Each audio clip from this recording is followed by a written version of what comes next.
right, mister. Look sharp. Guests are about to arrive. This luncheon's gonna be perfect. I can feel it. Yeah. You okay?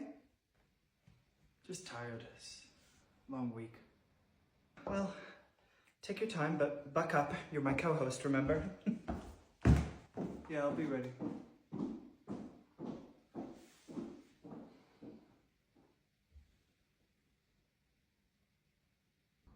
I'm sorry, but New York City in August is a crime. That's why I don't stay. I get hives past 82 degrees. Honestly, if we didn't have the Hamptons, I'd simply combust. Mrs. Levington. So sorry to interrupt. I was just wondering if I could speak with you for a second. Of course. Excuse me, ladies. It's just that we haven't received payment for today's event. Not the deposit. We followed up, but nothing's come. That's strange. I could have sworn I'd sent it to Michael's office to be handled. Of course, these things happen, but we will need confirmation tonight because the event that you had last week is also outstanding, and we made an exception because you've always been a prompt and generous client, but let me have a word with Michael. I'll be 1 minute. Sure. Michael, darling, the caterer just asked me about payment for the event today. Oh, I'm sure it's just an oversight. Well, he said that last week's event wasn't paid for either. What is it? It's nothing. Just one deal went south, and I am the company, so I used a little of our savings to bail everything out, but we make that back 10x every month. It'll be fine by the end of the month. Oh. Are you sure? Yeah. You know, Michael, if there's anything else, I mean, I could economize. I mean, the first 7 years of our marriage, we were pinching pennies. Don't worry, baby. I got it. All right, then. I'll talk to the caterer. Okay, thank you.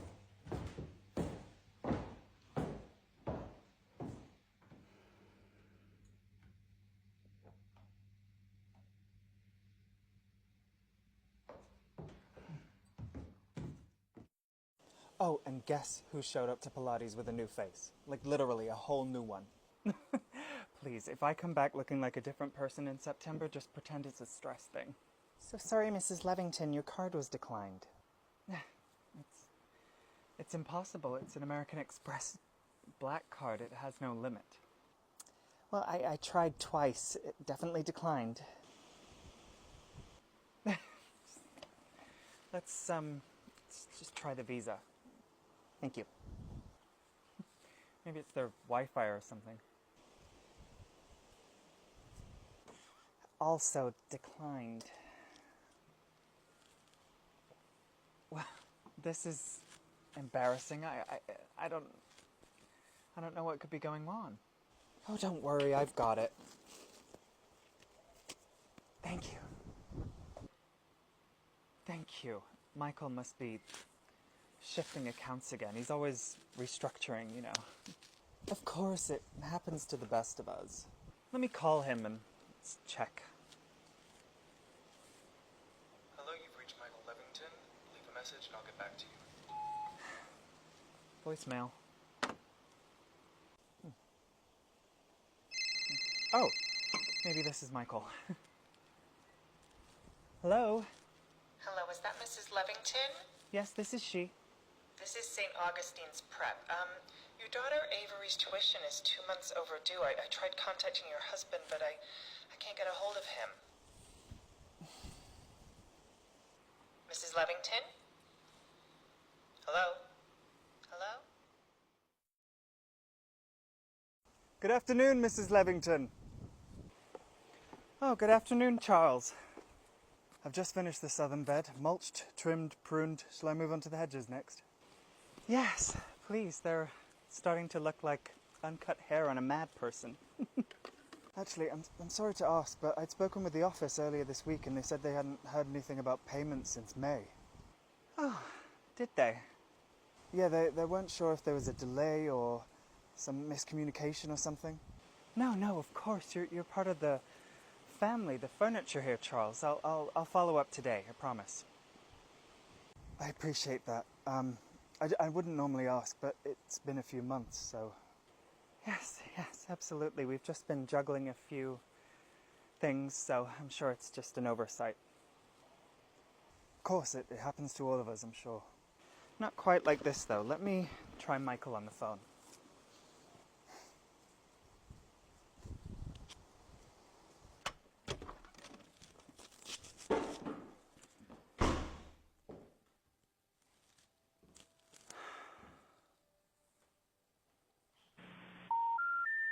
The number you dialed is not in service.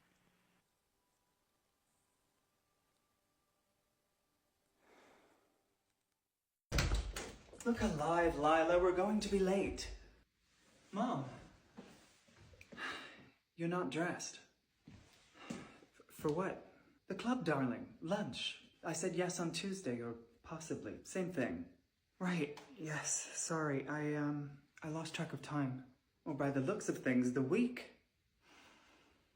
We have a reservation in 20 minutes. I told them to keep the terrace clear in case you're still doing that thing with the sun.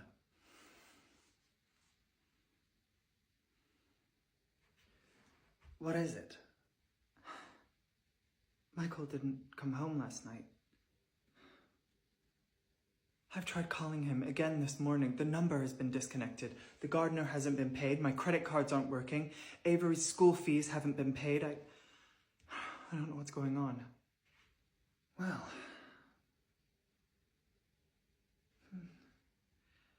Well, don't you worry about the tuition fees. The head teacher, Mrs. Fletcher, is a very close personal friend of mine, as you know, so I'll handle that. I always said it was risky, marrying a man that wears boat shoes around the house. Go upstairs, shower, put on something that's not this. We're not canceling our lunch. Mom, I don't know if I can go out and be in public right now. You're going to order a niçoise salad and a glass of Sancerre, and we're going to pretend like none of this is real until I tell you it is.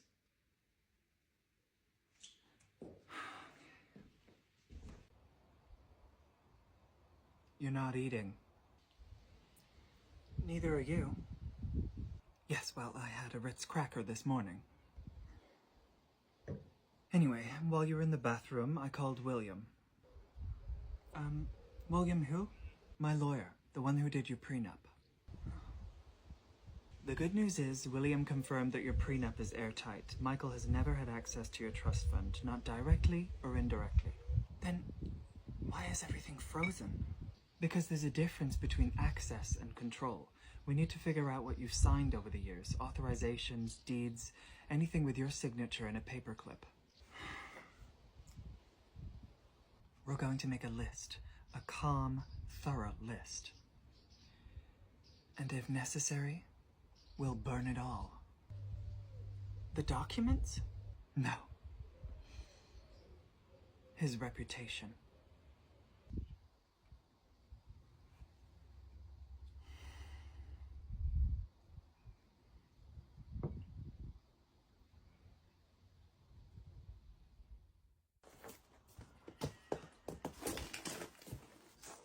Lila!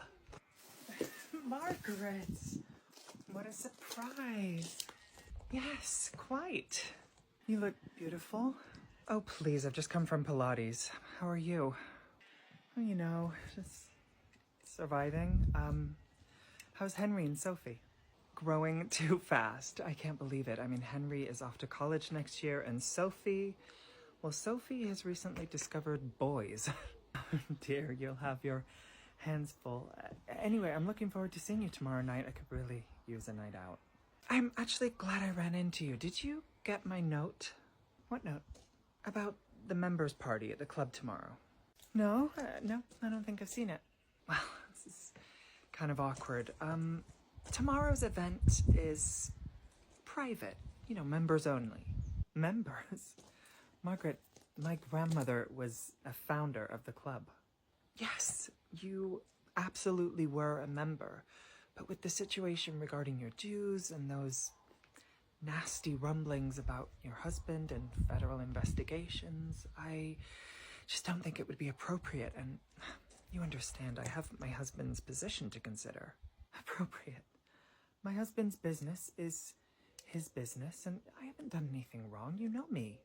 I do, and that's why I'm trying to tell you as kindly as I can that people are watching, and it's not a good look for either of us, and maybe you should just lay low for a little bit. I kept your secret, Margaret, for years. Do you remember? I do. Every time that you were playing the doting wife when Richard was working late, or every time you smiled at me across the luncheon table, I never breathed a word. That is neither here nor there, Lila. And dragging up the past like some cheap weapon, it's irrelevant and it's beneath you. Irrelevant? I carried your shame in silence, and I let you keep your crown while I watched my own slip. And you want to lecture me now on what's irrelevant? This is not the same thing. That was private. What you're going through is very public, and it affects everyone. Don't you dare confuse convenience for loyalty, Margaret. I know the difference. Friendship, Margaret, isn't cocktails and pearls, okay? It's blood. And when mine is spilled, you don't get to sip champagne and watch me drown. Because in every shattered reputation, there's a reflection. And yours will be right beside mine.